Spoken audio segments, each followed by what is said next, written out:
Jadikan seluruh bumi ini, seluruh tanah ini suci, bersih, dan boleh untuk sholat.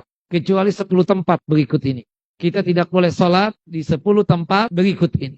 Yang pertama apa? Kuburan. Tidak boleh kita sholat di pemakaman. Kenapa? Ada hadis, ada larangan dari Nabi SAW. Ju'ilat li'al ardu masjidan wa tahura ilal maqbarah wal hammam. Semua tanah ini suci, bersih, dan boleh untuk sholat. Kecuali apa kata Nabi? Kuburan. Yang kedua, tempat meskipun suci, bersih, tapi di hadapan kiblatnya ada kuburan, enggak boleh. Kenapa Ustaz? Ada larangan dari Nabi. La tusallu ilal kubur, wa la tajlisu alaiha. Janganlah kalian salat menghadap ke kuburan, dan janganlah duduk di atas kuburan. Langsung, hatta ada temboknya, untuk hati-hati. Kecuali di masjid. Habis masjid ini jalan raya. Di seberang sana baru ada pemakaman. Boleh salat di masjid ini. Tapi kalau nempel temboknya masjid yang arah kiblat, kita katakan nempel dengan itu kuburan dan pemakaman, nggak boleh.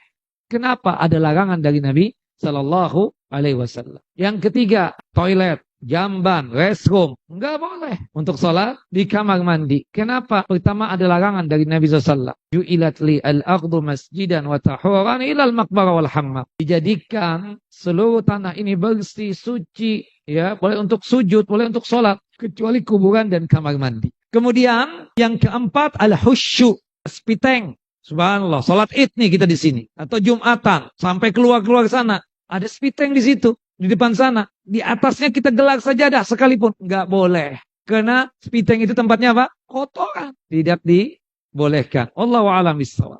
Yang kelima, kandang onta. Kandang onta nggak boleh. Tidak boleh. Kenapa? Ada dalil. Hadis dari Bara bin Azib radhiyallahu anhu. Rasulullah SAW bersabda, janganlah kalian tersebut sholat di kandang onta. Karena kandang onta itu tempat kongko-kongkonya syaitan. Itu alasannya. Onta binatang yang halal, kotorannya tidak najis. Cuma untuk sholat di kandang onta tidak boleh secara khusus. Karena kandang onta itu tempat berkumpulnya bangsa jin dan syaitan. Kemudian dikembangkan segala tempat berkumpulnya syaitan dan bangsa jin, kita nggak boleh sholat di situ. Maka muncullah yang keenam, yaitu apa? Tempat ibadahnya orang kafir dan tempat ibadahnya orang musyrik, apapun namanya, gereja, pura, wihara, kemudian sinagog, gereja, nggak boleh, tidak dibolehkan ya, kelenteng, nggak boleh, tempat ibadahnya orang kafir dan musyrik. Tidak boleh kita melaksanakan ibadah sholat di tempat-tempat ibadahnya orang kafir dan musyrik. Kenapa? Ya, tempat berkumpulnya syaitan, seperti itu.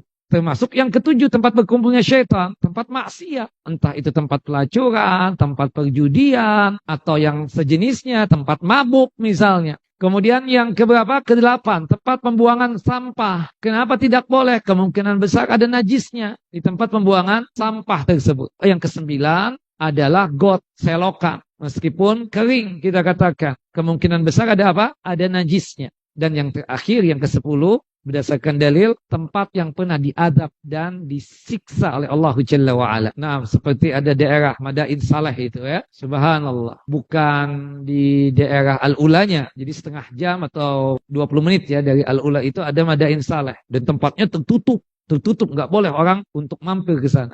Itu tempat yang pernah diadab. Kita nggak boleh sholat di situ. Kata Nabi SAW, bersegera kalian. Jangan berusaha untuk diam di situ. Sekedar lewat saja boleh. Tidak mengapa yang demikian. Wallahu alam bissawab. Nah, ini 10 tempat yang berkaitan kita tidak boleh untuk apa?